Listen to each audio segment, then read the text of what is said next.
a vida do ser humano, ok?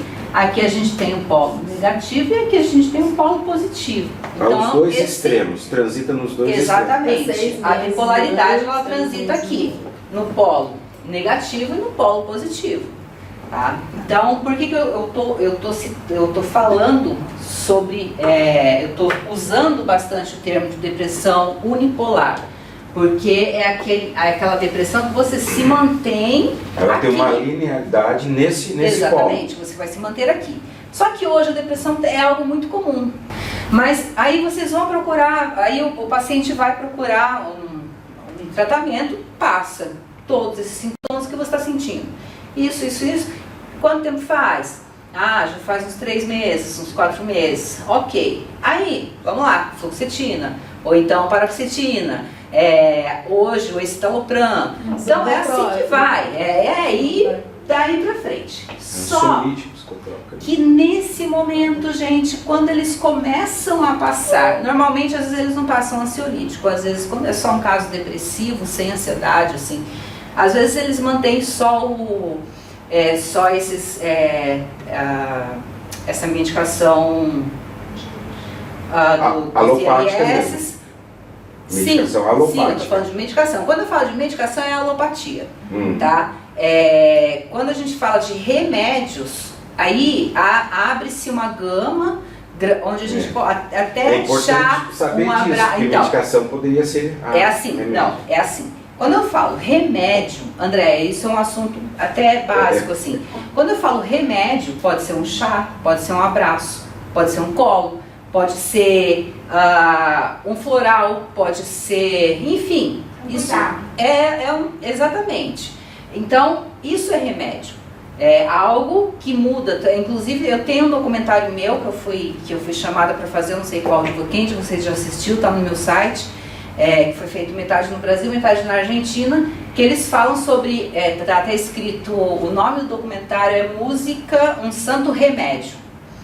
Então, porque a gente utiliza a música realmente para curar as pessoas, né? E assim, é fantástico o documentário, quem não viu ainda assiste. Aqui, aí tá lá, a pessoa passou esses 6 meses pela depressão, chegou no médico, reclamou tudo que tinha que reclamar, não aguentava mais, e recebe ali um antidepressivo. Só que aí o que pode acontecer? Uma explosão aqui na mania. Então, aquilo que foi tratado aqui vai ser jogado lá para cima, e aí a pessoa pode vir a ter esse quadro, enquanto em determinados momentos era um quadro, digamos que de hipomania, que é o nível que seria o tipo 2 da bipolaridade, não, aí ele vai, aqui, assim, ele começa a fazer coisas terríveis. Então é muito preocupante uma pessoa tomar um antidepressivo. Ela não pode tomar num quadro de bipolaridade, a não ser que seja associado a outros medicamentos, ok? Aí sim, mas sozinho o antidepressivo não pode. Então por que a gente tem que tomar esse cuidado? Porque é muito simples a gente chegar, olhar para a pessoa e falar: não, isso é depressão, claramente, a pessoa está chorando, a pessoa, sim, é depressão. Mas e aí? É depressão bipolar ou unipolar? E aí? Como que faz? Então, é algo que a gente tem que ter um cuidado muito grande. Daí a gente vem aqui para a parte de cima, que daí a gente tem duas vou colocar aqui. Aqui a gente chama de mania. E o que para vocês é a mania? Mania é uma coisa repetitiva. Então, aí é que tá. Gente, quando a gente fala de mania, a gente não está falando dessa coisa repetitiva, ok? Quando a gente está falando de mania, é um quadro de euforia.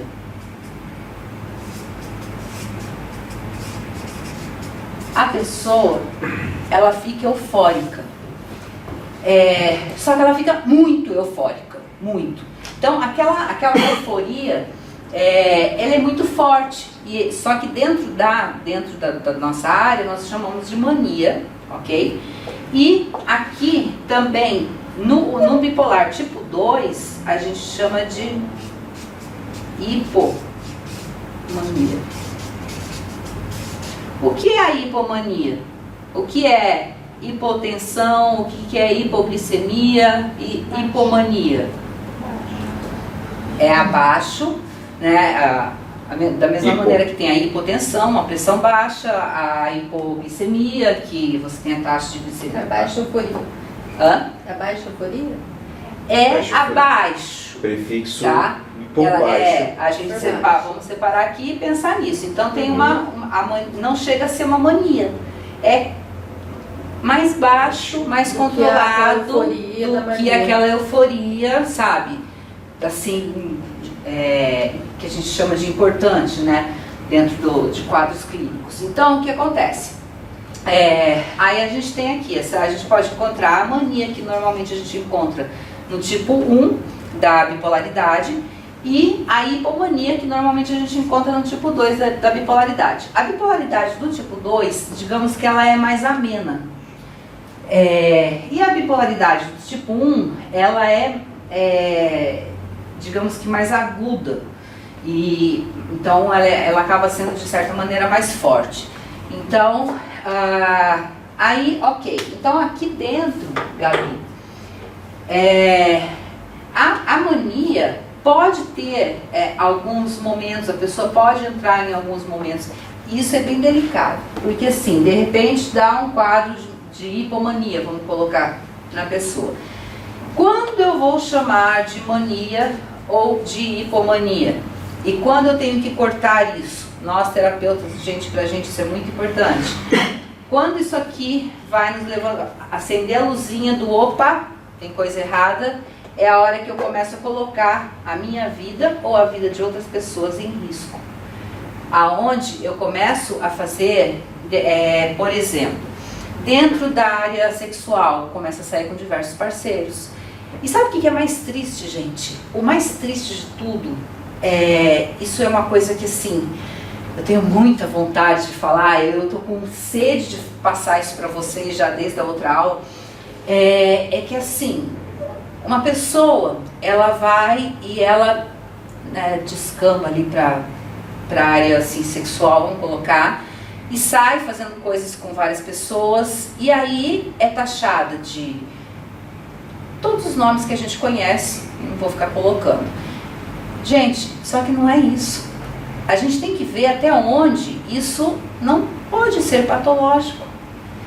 E, então, aqui nessa questão da mania, da hipomania, existem várias questões, né, vários comportamentos, vamos falar assim, que faz com que as pessoas sejam rotuladas com nomes tristes, sabe?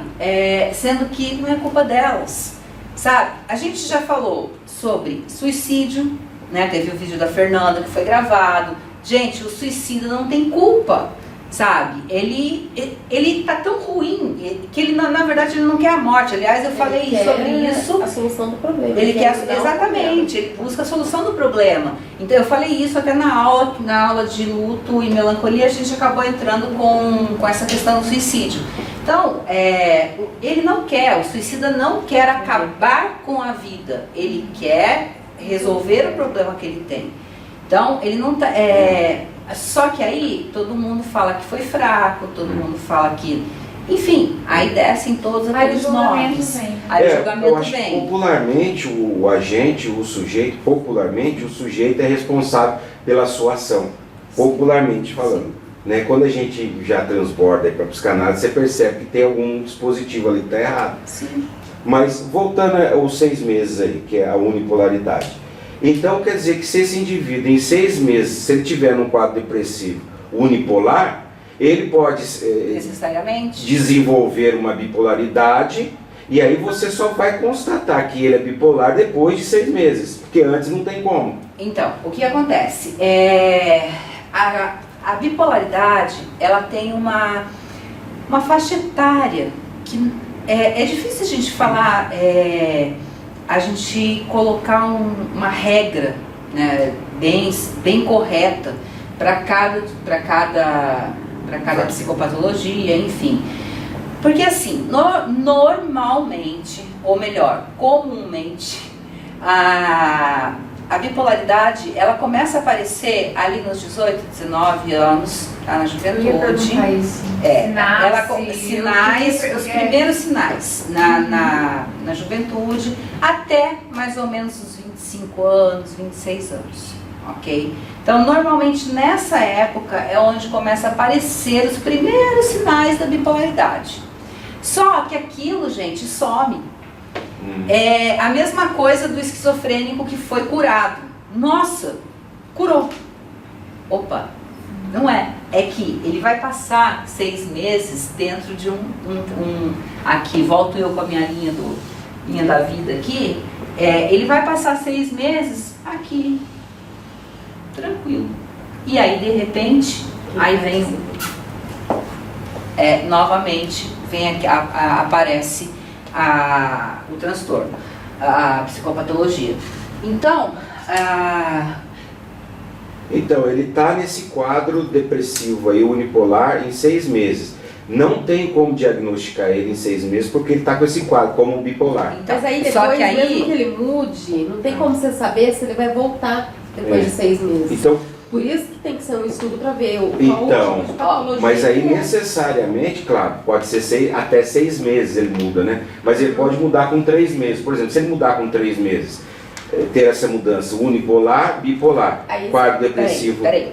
Deixa eu organizar só seu unipolar e seu bipolar para você não confundir. Aqui eu estou falando de um polo negativo, aqui eu estou falando de um polo positivo. Ok. Estou falando de bipolaridade, da depressão, que é causada pela bipolaridade, e a depressão que é unipolar, que não vem depois para apresentar um quadro de mania. Certo. Tudo bem? Entendi.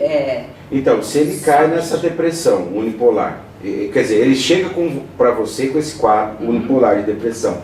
Só que é o seguinte, você não sabe que ele é bipolar. Então, como é que você diagnostica ele em 6 meses? Por isso que eu falo que o diagnóstico de uma bipolaridade pode durar até 20 anos para ser fechado. Porque você não tem como fechar. Tá? Porque a gente precisa. Aí vem o bom senso do terapeuta, do médico. Olha, é por isso que eu amo terapeutas. Porque a gente fica 1 hora ali, eu nas primeiras consultas sempre peço 2 horas. Só fecho consulta com 2 horas a minha primeira consulta, porque eu gosto de ter tempo. O que acontece? A gente vai investigar com palavras. Como foi o seu desenvolvimento sexual? Como tem sido desde lá de trás até agora? Então, você vai começar a pegar perguntinhas assim. Então a gente vai começar a fazer perguntas que sugiram para nós que lá atrás, esse tempo, essa pessoa era de um jeito, só que isso tende a aumentar. Isso tende a ter um crescimento nessa vontade aqui nas atitudes da pessoa. Então, inicialmente, inicialmente tudo isso é muito leve, é muito brando. Às vezes a gente não percebe, porque algo que uma mania ou uma hipomania na juventude, o que é, gente? Todo mundo já teve, entendeu? Quem que nunca ligou o somzão lá no carro, igual eu fiz outro dia, que já não estou mais na juventude, saí para andar. Só que assim, eu estava sóbria, a gente fui buscar meu filho, eu estava sóbria, não tinha bebido, a gente não estava correndo, a gente estava apenas com o som no último volume, curtindo e cantando. Então, quer dizer, eu não coloquei a vida de ninguém em risco, entendeu? Inclusive, eu postei isso no meu Facebook e fiz questão de colocar lá, né? Porque tudo tem que dar explicação para a vida isso é muito difícil. A nossa profissão no Facebook é muito complicada. E aí você faz uma sondagem histórica para você perceber se houve um Exatamente. movimento. Aí você vai fazer essa sondagem. Então você vai verificar o que foi que teve uma linha que foi crescendo. E aí você vai começando a entender. Só que mesmo assim, é difícil você ter fechar ali um diagnóstico.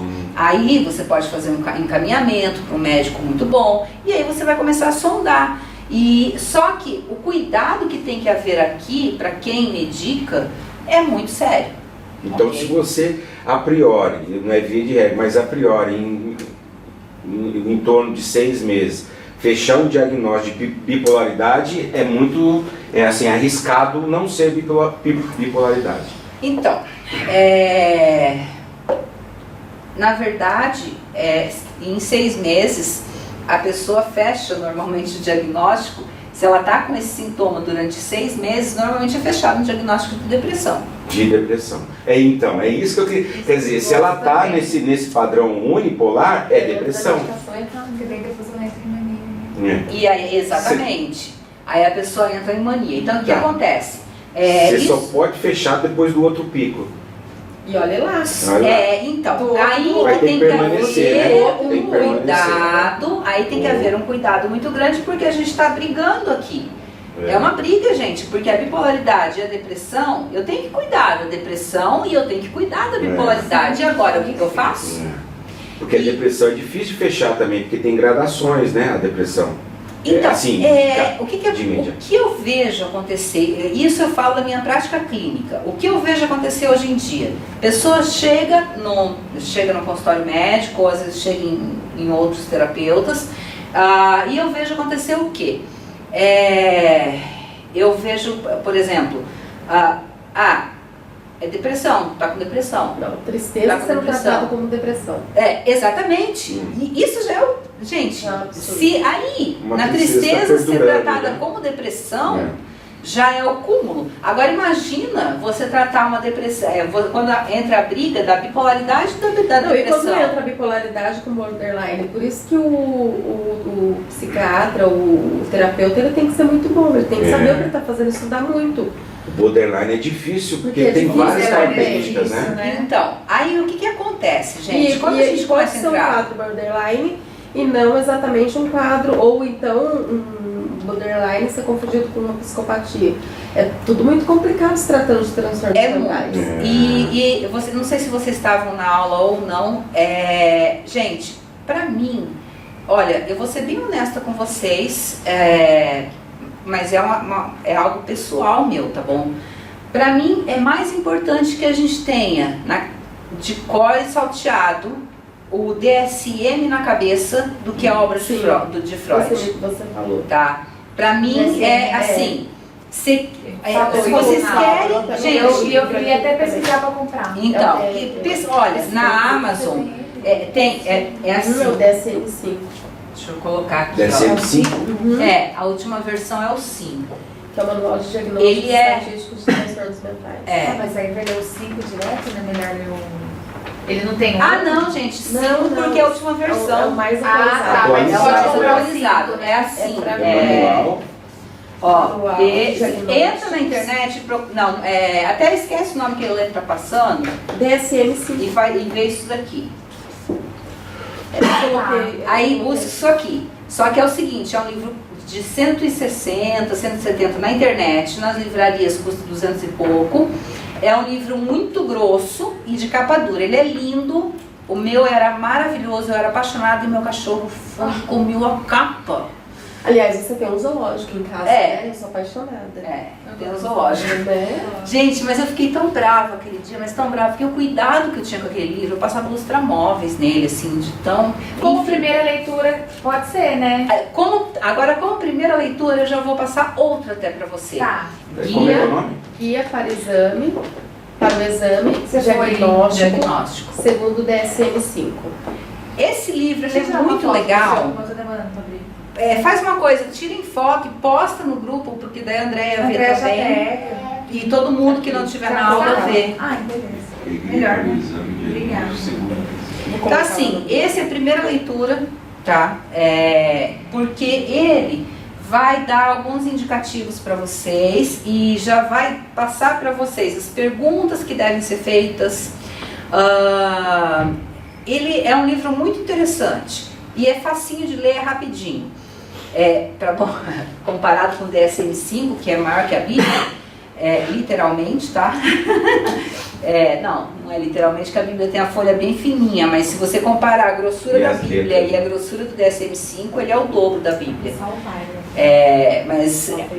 Então, eu considero mais importante vocês lerem esses livros do que a obra de Freud. Porque a gente tem sempre que lembrar, né, gente, aquilo que eu falo sempre para vocês.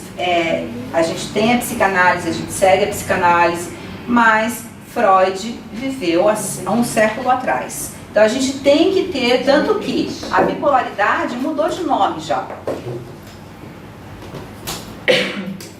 Tudo muda de nome, tudo muda de conceito, a gente descobriu muitas, enfim, a gente conseguiu descobrir muita coisa nesses 100 anos aí.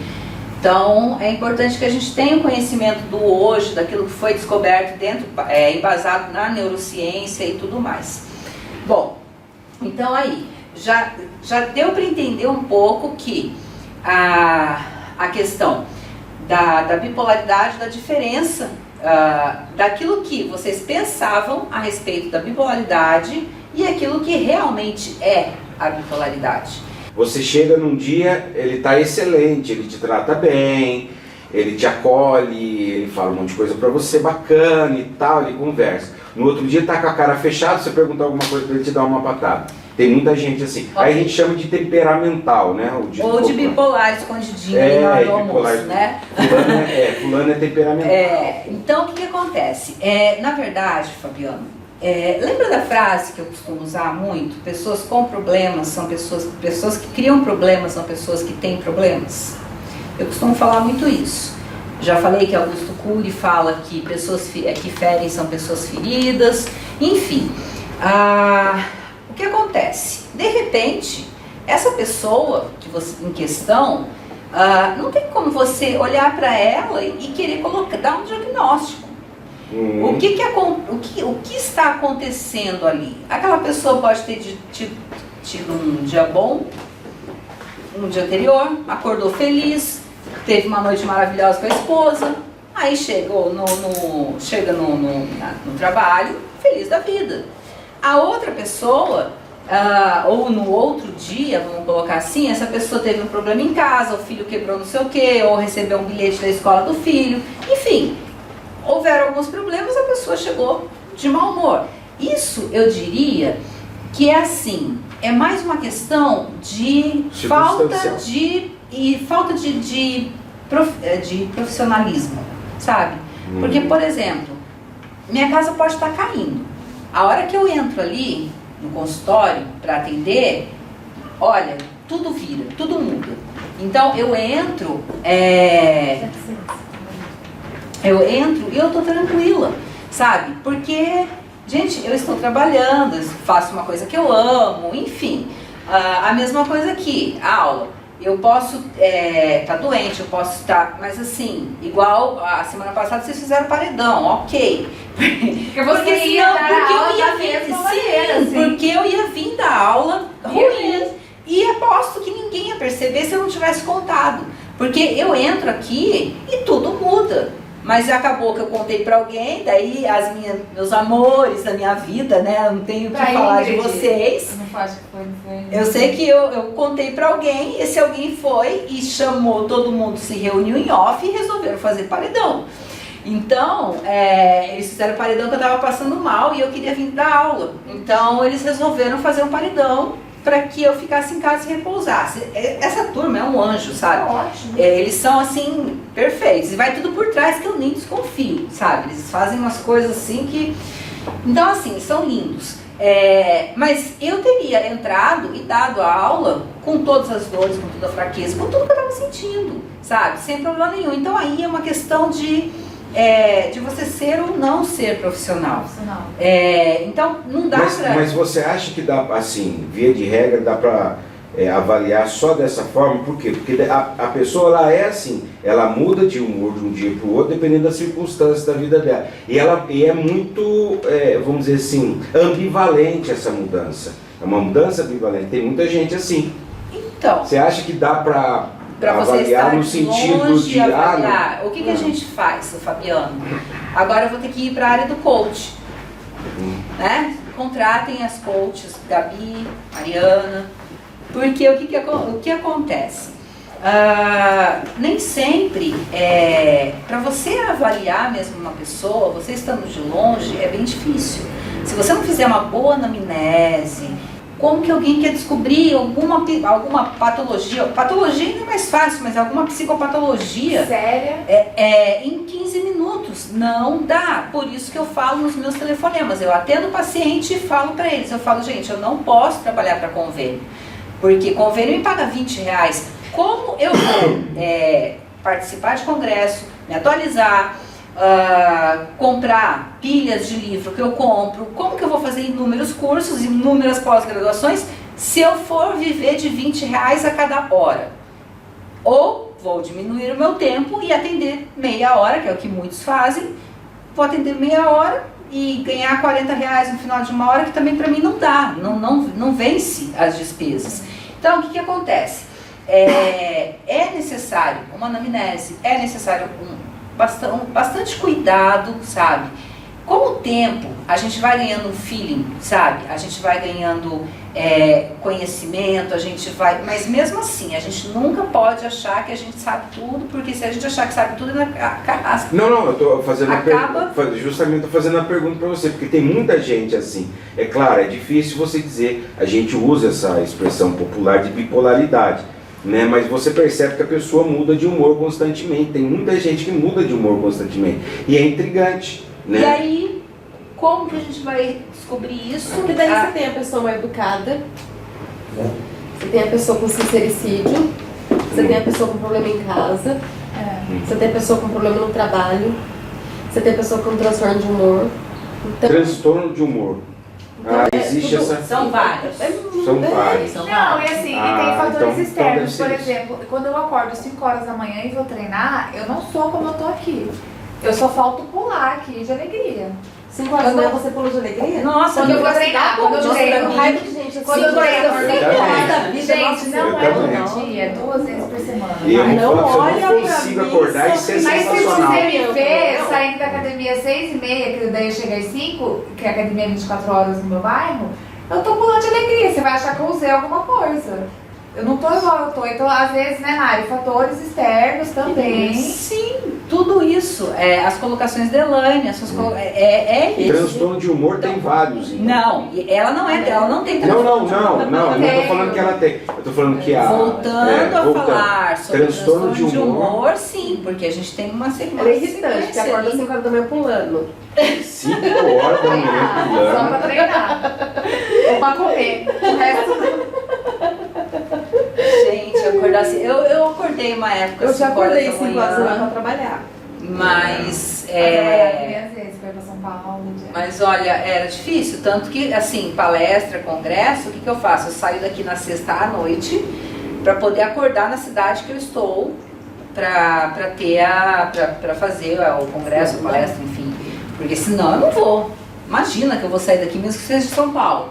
1 hora, 1h30, 2 horas. Não vou. Não pode não contar vem, comigo, né? eu não vou. Eu tô fazendo igual. Hoje já recebi mensagem do curso que eu tô fazendo. Mariana, sábado é 9 horas, tá? Não, 8 horas. Gente, eu já comecei a passar mal. Eu sou muito da noite, o que não é bom, gente. Eu também sou da noite. Eu separei aqui algumas questões para vocês verem um pouco do que é mania, né? E um pouco do que é a questão da mania, euforia, né? E um pouco do que é a depressão dentro desse quadro. Então, assim, a euforia, facilidade em se distrair, autoestima elevada. Por exemplo, a pessoa começa a sair da realidade dela e começa a acreditar que ela é mais do que ela é, tá bom? Onde eu parei? Aumento de energia, tudo isso acontece, e olha que aí eu já vou chegar no que é interessante. Aumento de energia, importante agitação, que está escrito grande, mas eu gosto de colocar no termo técnico, vamos colocar importante agitação ou irritação, tá? Que mais? Redução de necessidade de sono, ela começa a não precisar dormir tanto quanto antes. Redução também da capacidade de discernimento diminuída. É que eu comecei explicando e tinha a palavra embaixo. Então, capacidade de discernimento diminuída, pensamentos acelerados, compulsão alimentar, abuso de bebidas, drogas, enfim, hiperatividade, grande envolvimento nas atividades, comportamento sexual, que foi o que eu disse, com muitos parceiros, gastos excessivos, pouco controle de temperamento. Então, esse é mania? Aqui entra na mania, tá? E a hipomania, ela é mais amena. Ok? Então, o que acontece, gente? Chega uma pessoa no consultório, a gente falou de depressão agora. Agora vamos falar um pouquinho da mania e da hipomania. Chega uma pessoa lá, nossa, eu sou hiperativo, eu não consigo parar, porque eu faço, eu trabalho demais, e, enfim, aí eu tô gastando muito, sou consumista, sou vários comportamentos, e aí você vai pegar, né? Não, vocês nunca vão fazer isso se Deus quiser, né? Quem vai fazer é quem não estuda com a gente, deixa para os outros fazerem isso, aquela professora bem metida, né? Mas enfim, aí o que acontece? Você, diante a essas colocações, você vai começar a olhar e você pode pensar o quê? A pessoa tem TDAH, a pessoa está com ansiedade, a pessoa percebe que nessas falas você encontra várias psicopatologias, diversas psicopatologias. Então a gente tem que tomar muito cuidado com isso. Inclusive até a ira. Oi? Inclusive até a ira. Dependendo da causa da ira, você faz tudo isso para prejudicar o outro, mas você se prejudica. Exatamente. Então, o que acontece? A gente encontra aqui esse quadro, que daí a gente vai achar que a gente pode classificar com inúmeros transtornos, mas nada disso era, sabe? Isso era o quê? Só o tempo da hipomania ou da mania que ele estava passando devido à bipolaridade. Eu tenho uma prima bipolar e é muito engraçado porque é exatamente isso. Ela passa os 6 meses largada, agora ela está em tratamento, já passou da idade também, mas ela passava assim, quando ela entrava em crise, sabe, do pico de depressão dela, ninguém arrancava da cama. E fora as grosserias, o coice e tudo, eram 6 meses ela insuportável. Depois de 6 meses insuportável, já tão alegre, de tanto que se acha, de tanto que tudo. De tanto que se acha, exatamente, entendeu? uma ótima colocação. Sim. São extremos. São extremos, assim, são pra lidar com eles. Eu nem... A própria pessoa, ela pensa, ela acaba entrando em sofrimento, sim. Normalmente, não vou dizer que são todas, mas muitas, quando estão nesse estado, ou até nesse, elas começam a entrar em sofrimento, sabe? Aqui, lógico, a pessoa, é muito simples a pessoa perceber isso e entrar em sofrimento. Sim. Aqui é muito fácil a pessoa confundir com felicidade. Sim. Estou feliz. Por quê? Não sei, estou feliz. Então, aí... eu acho que vai mais além. Eu não sei se eu... assim, até porque, será que a pessoa ela percebe que ela está extravasando no comportamento, extravasando na percepção? Nem sempre, né? Sempre. E nos outros tipos de transtorno, a pessoa nem sempre passa pra você tudo que ela faz, porque ela tem vergonha, porque ela sabe que é errado, mas é mais forte que ela. Normalmente, Elaine, eu vou falar agora da minha experiência. Eu vou falar assim, da minha experiência clínica. Quando você estabeleceu o paraanalítico, ela fala. Normalmente as pessoas me dizem tudo, tá? Eu posso dizer que eu tenho paciente, inclusive nesse momento eu tenho um paciente que ele senta na minha frente e fica me olhando. Que normalmente os pacientes chegam ou choram completamente, ou se abrem, ou falam pela metade, a gente consegue ir tirando, a gente lê. André, isso você vai aprender muito. Você vai ver aqui, às vezes, a gente sair Meio que do contexto, fazer um estudo de mas caso aleatoriamente. são informações que a gente, esses debates, eles são muito importantes, porque exatamente, porque o que acontece, eu estou falando desse rapaz que não tem nada a ver com bipolaridade, mas é algo que vocês vão passar um dia, entendeu? Espero que não, mas vocês vão passar talvez um dia. Então é importante que seja abordado esses assuntos, porque realmente são pertinentes. Eu acho que toda essa fugida, essa escapadinha que a gente dá assim, é pertinente.